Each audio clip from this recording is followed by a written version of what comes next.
Hello guys, in this video I'll show you how you can install BakkesMod for Rocket League. So without further ado, let's get started. First of all, open a browser and then you need to go to BakkesPlugins.com and then you should see on the main menu, install BakkesMod first. Select it, download now, wait for a couple of seconds to download will start. If for some reason download will not start, just press click here to download. As you can see here, now I got BakkesMod.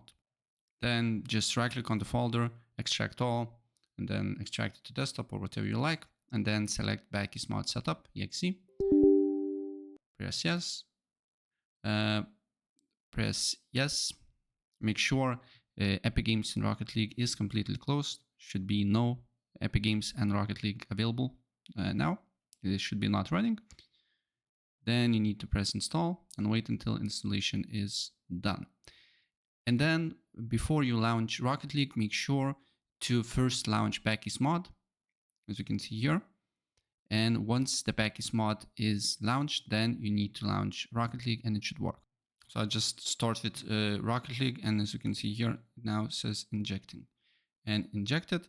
And I need to press F2 in game for options menu. So let's wait for Rocket League to load.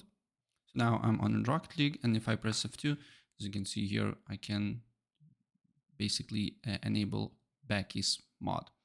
So yeah, that's basically it. And if I help you out, please press like button and subscribe for more. Take care. Bye.